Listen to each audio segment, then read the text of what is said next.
walaupun stay di rumah harus tetap produktif dan harus pokoknya gini, intinya adalah kalian harus kalau ketika pandemi ini berakhir memang ada satu skill yang kalian kuasain selama pandemi itu. Ada satu skill baru yang kalian udah berani kalian ciptain.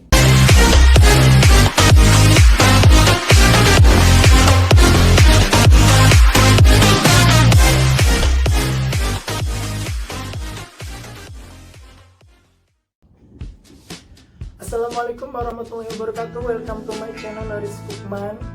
Mudah-mudahan kalian semua sehat dan kita semua sehat walaupun masa pandemi ini sudah 3 bulan lamanya berlalu, dan yang di rumah saja mudah-mudahan walaupun di rumah bisa beraktivitas atau bisa menghasilkan sesuatu yang bisa membuat kita menjadi lebih baik dari sebelumnya.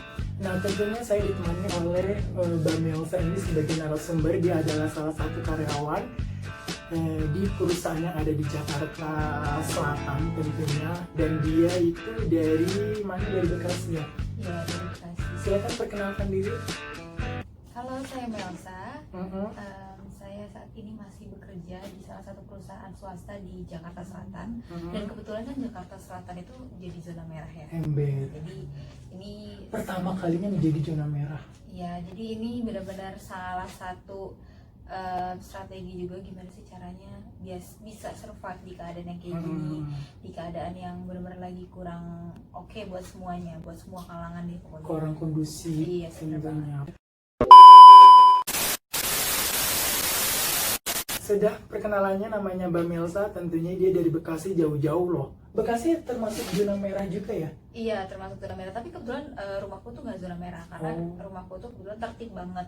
Warganya juga ikut membantu juga, terus juga ya pokoknya disiplin lah kita semua. Makanya daerah rumahku sendiri itu udah jadi zona kuning. Oh, kuning. Iya, jadi udah benar-benar udah nggak ada yang alhamdulillah nggak ada yang ketularan gitu. Ada yang meninggal nggak di sana? Kebetulan dari rumahku kelurahan Karangsatria, Kecamatan Tambun Utara.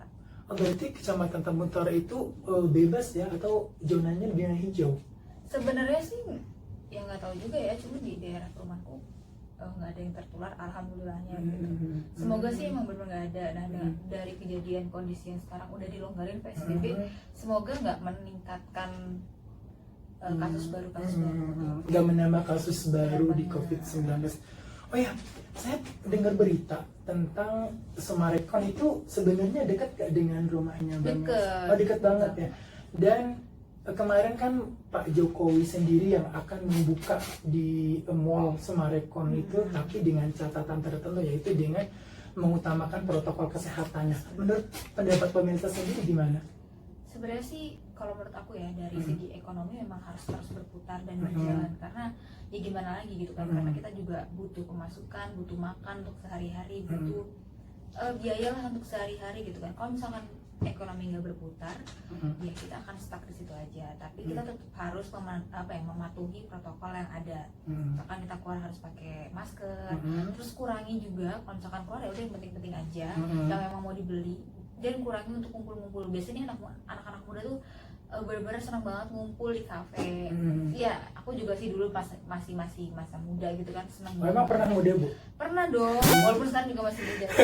Iya. Lanjutkan. Ya intinya kayak gitu. Jadi masa-masa muda kan masih sering senang ngobrol-ngobrol, ngumpul. Jadi kelihatannya kalau misalkan di rumah aja sama 3 bulan tuh mereka juga bosen juga kan. Depresi ya. Bener banget, nggak ada kegiatan, nggak ada apa-apa gitu kan. Cuman ya udah gitu kan, ketika ekonomi terus berputar, kita juga harus tetap mematuhi peraturan yang ada. Disiplin perlu. Itu aja sih. Oke. Nah, ada beberapa pertanyaan yang akan saya tanyakan ya tentunya, tapi soal bisa diceritakan kan di masa pandemi itu kan kantor-kantor pada tutup ya gitu lah, kecuali perusahaan-perusahaan yang sudah ditentukan oleh otoritas jasa keuangan ya tentunya. Dan ini salah satunya bukan sih sebenarnya kantor Mbak Melsa ini? Kalau di kantor ini, kantor saya yang tempat saya bekerja itu Sebenarnya finance ya, lebih ke arah finance dan bisa dihandle dari rumah. Cuman kalau mau buka ya untuk orang-orang yang datang tuh untuk orang-orang yang benar-benar kerjanya urgent gitu kan, tim yang divisi yang benar-benar memang harus datang ya datang gitu. Cuman kalau misalkan bisa dikerjain lewat rumah ya udah, gitu ya. work from home juga it's okay. Nah, di masa pandemi itu muncul yang istilah work from home itu ya. Yes. Nah, menurut Vanessa, work from home itu pengertiannya apa dan seperti apa sih gitu? Yang kayak kita tahu kerjanya dari rumah, tapi kalau kerja dari rumah bukan berarti nggak kerja gitu, berarti libur atau apa. Kita tetap kerja 9 to 5 sama kayak kita di kantor, cuman mungkin bedanya tempatnya aja sih. Tempatnya biasanya kita di kantor yang lebih kondusif kan. Jadi pikiran kita ya udah kita bekerja pulang. Kalau di rumah kan mungkin banyak distraksinya ya, ntar digangguin sama anak-anak, mungkin ada punya anak, terus juga nanti ada apa namanya? Emang sudah punya anak, Bu? Belum nikah, Bu. Iya, Kok belum nikah, masih single, masih single. trouble-nya apa nih? Kalau yang rumah tangga mungkin yang sudah punya anak, tapi kalau yang masih single gitu? Single. Kalau yang masih single itu adalah faktor utamanya adalah rebahan. Jadi itu seneng banget rebahan. Malaysia Rebahan, lah, Bu ya? apa? Malaysia. Iya, bener. Lazy. Yes, lazy. Bahasanya Aris. Jadi tuh kalau udah kena handphone, kena sosial media, Instagram, YouTube apalagi, dan sekarang ada Netflix. Udah itu jadi faktor utama kemalasan para remaja. Nah, ada kesulitan gak sih di WFH ini? Kendalanya apa aja dan kesulitannya apa aja? Sebenarnya lebih ke komunikasi antar divisi sih, kayak misalkan yang mungkin butuh lebih enak sih biasanya ngomong langsung, terus tiba-tiba sekarang tuh harus cuman chat WhatsApp atau cuma telepon. Itu kendalanya sih melalui seluler gitu iya, kan. kita kan nggak bisa meeting juga sekarang udah bisa dilakuin di online, cuman lebih afdol aja kayaknya kalau misalkan ketemu langsung face to face ngobrolin, kita brainstorm terus ya udah gitu aja. Gitu. Oke. Oke, masalah transportasi dan penjadwalan kerja ada nggak sih kesulitan? Kan penjadwalan kerja apa memang tiap hari datang atau memang ada kuota yang harus dipatuhi gitu loh? Enggak semuanya. Kalau beberapa bulan yang kemarin masih kejar-kejarnya PSBB, memang cuma 5 orang doang yang harus ke kantor. Itu divisi yang sangat urgent. Tapi kalau melihat sekarang udah agak longgar PSBB-nya, masa transisi lah iya, disebutnya masa ya. transisi. Aku nggak mau bilang itu normal ya, karena ini bukan normal yang baru gitu kan, tapi ini lebih ke transisi kita. Nantinya kita bakalan ada kok kehidupan kita yang sebelumnya, cuman mungkin sini lagi masa transisi. Kalau menurut aku pribadi gitu kan, untuk kerjaan itu aku sama divisi kan dua orang, satu tim dua orang, satu divisi 2 orang. Itu kita shifting gitu. Jadi kan karena kita ruangannya satu kayak gini nih. Untuk safety juga ya, enggak maksudnya kita juga menjaga diri juga iya, gitu, namanya jaga keamanan. Satu ruangan itu lebih baik gitu kan, apalagi kalau ruangannya terlalu dekat dan nggak bisa saling berjauhan. Physical distancing juga kan penting, gitu. Gitu. Dan itu tadi pendapat Anda tentang WFO udah jelaskan tadi. Dan kesulitannya transportasinya gitu loh. Apakah transportasi transportasi umum sekarang itu kan enggak sebebas seperti yang dulu gitu 3 bulan yang lalu? Gimana? Kalau aku ada kesulitan pribadi, gak sih? karena aku itu tuh sangat bergantung sama Gokar, pokoknya sama transportasi ojek online gitu, itu sangat berdampak banget sih. Pertama, aku untuk naik motor jauh kan nggak bisa, naik mobil aku nyetir mobil nggak bisa. Dan sekarang aplikasi yang di GoRide itu dihapus. Iya, jadi cuma bisa Gokar only. Nah itu apa ya? Kan kalau Gokar juga biayanya ya, biayanya kita costnya ya, cost perjalanan. Biasanya cuma kita ngabisin 10.000, kita kalau pakai mobil mungkin lebih dari itu. Makanya itu benar-benar ini banget sih, berdampak banget buat aku pribadi, buat ojek-ojek online di luar sana mungkin sangat-sangat berdampak banget. Iya benar-benar sekali. Dan nih di masa pandemi ini ekonomi itu menurun drastis nggak sih? Berapa persen yang menurun yang menurut Bang? Kalau persennya aku nggak exactly, aku nggak tahu ya. Persentasenya aku nggak tahu, cuman memang sangat-sangat menurun di semua bidang. Tapi mungkin yang agak terbantu tuh perusahaan terbuka gitu yang udah masuk ke listing bursa. Gitu. Jadi mungkin agak terbantu karena disponsori oleh investor-investor. Cuman kalau misalkan perusahaan yang memang dia berdiri sendiri tanpa belum terbuka gitu, itu agak susah sih untuk survive yang jangka waktu yang lama gitu. Apalagi sekarang udah masuk ke 3 bulan gitu kan. Sedangkan kalau misalkan suatu perusahaan nggak ada pendapatan sama sekali, ya kita mau bayar karyawan pakai apa? Iya, betul. Kecuali kalau misalkan ada ini ya, ada tabungan. Makanya kita perlu banget nih sekarang tuh jadi perlu banget investasi gitu, harus melek investasi sekarang gitu. Investasi apa contohnya? Kalau aku pribadi itu saham. Oh, saham ya, oke. Sebenarnya ada beberapa instrumen investasi, kalian kenalin aja dari profil kalian sendiri. Kira-kira tuh kalian Cocok. berani nggak ngambil resiko yang tinggi? Misalkan kalian berani mengambil resiko yang tinggi, cobain investasi saham gitu. Pokoknya baca-baca aja, baca-baca banyak. Sekarang kan banyak ya online lain gitu kan, Gitu. tentang saham, tentang kelas digital marketing atau apa kan banyak. Jadi kita ikut aja. Walaupun stay di rumah, Harus tetap produktif dan harus pokoknya gini, intinya adalah kalian harus kalau ketika pandemi ini berakhir minimal ada satu skill yang kalian kuasain selama pandemi gitu. Ada satu skill baru yang kalian udah berani kalian ciptain, ada hal yang bisa Iya. kamu lakukan gitu loh. jadi ketika misalkan Dimanfaatkan stay at home-nya Iya, gitu loh. sebenarnya. Gitu. misalkan kalau misalkan lagi bosen apa karena kan di rumah aja gitu kan, Bored. coba berkebun gitu, bikin lahan, manfaatin lahan-lahan yang ada gitu. Oke, kalau yang di rumah, tapi kalau yang di kosan seperti aku gimana tuh? Kalau misalnya ada tempat kecil nih, aku di depan kosan ya, ya udah manfaatin aja botol aqua bekas. Kalian misalkan Mas Arif harus minum botol aqua bekas tuh. Banyak banget tuh di. Ya itu dipotongin aja, dipotongin terus beli tanahnya itu kan kalau anak kosan Beli kan tanah apa? itu ada namanya media tanam. Oh, Itu harganya cuma 20.000 satu karung. Dan itu bisa menghasilkan bisa untuk nanam banyak banget. Mana aku nanam di rumah itu pakai botol bekas. sambil stay at home itu. Iya, sambil pokoknya habis kerjaan beres kita nanam. Kalau Sabtu Minggu libur nanam. Jadi nggak mengganggu waktu kerja 9 to 5, tetap kayak biasa aja gitu.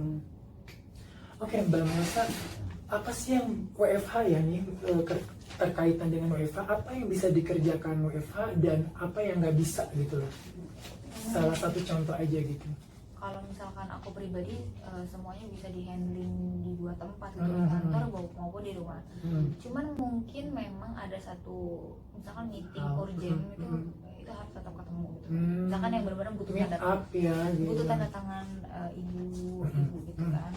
Terus butuh tanda tangan direktur. Iya, butuh tanda tangan direktur memang diharuskan datang karena kan mungkin itu kan penting gitu kan. Misalkan surat menyurat. Terus juga mungkin IT juga kan kalau ada segala apa Trouble.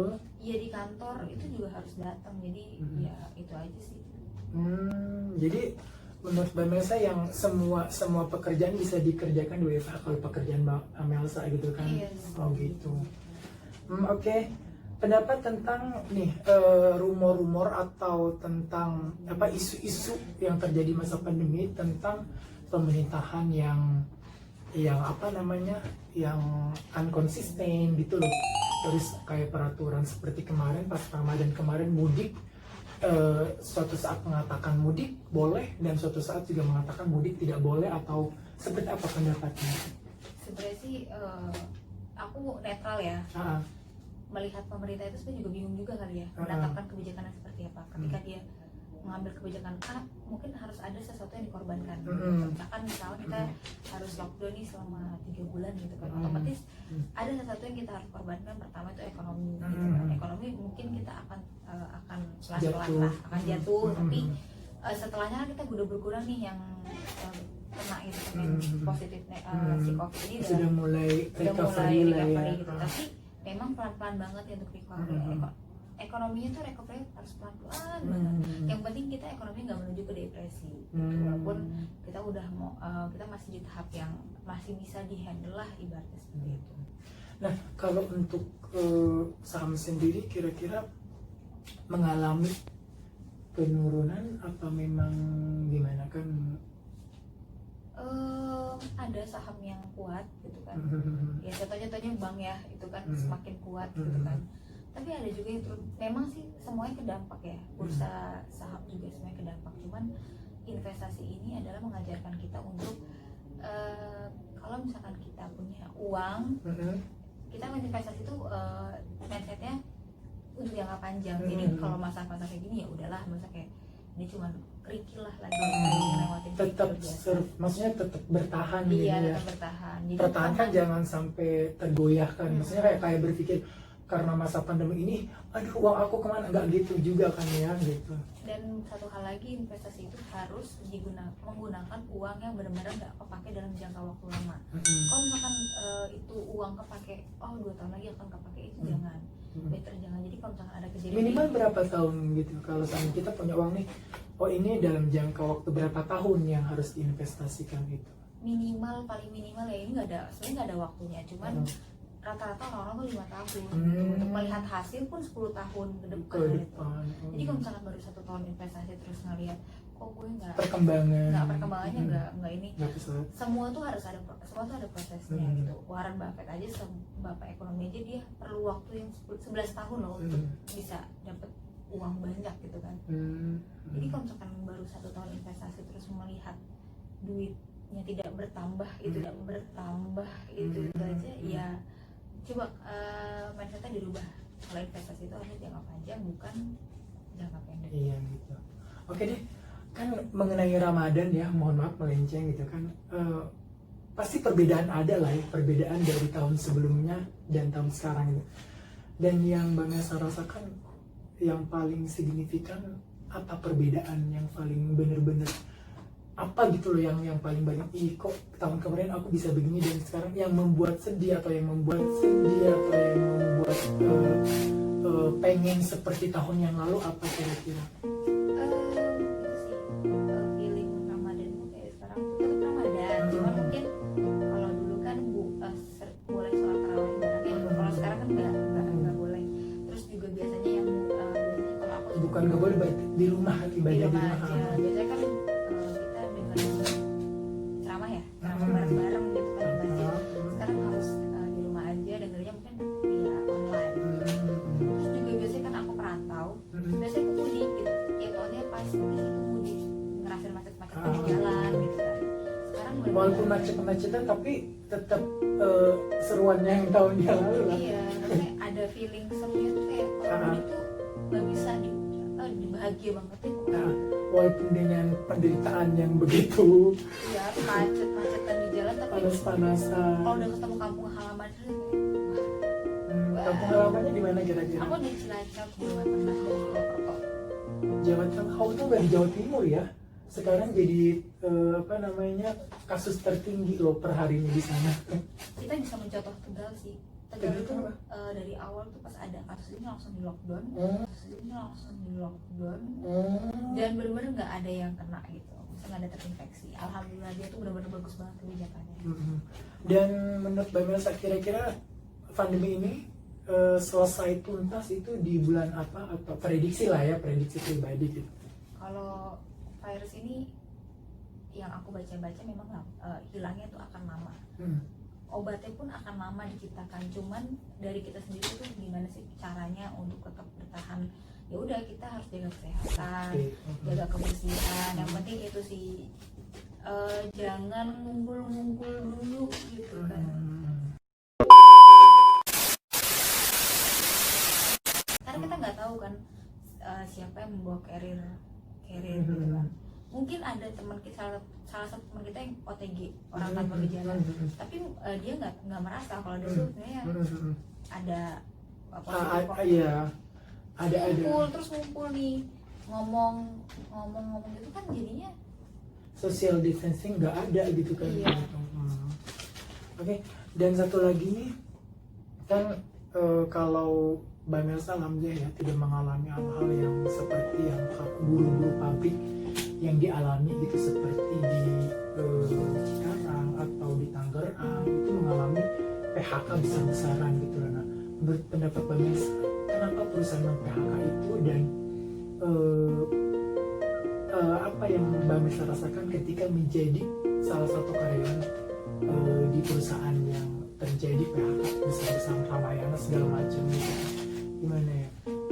Gimana? Kalau masalah PHK itu ini ya, maksudnya kayak Terbatas.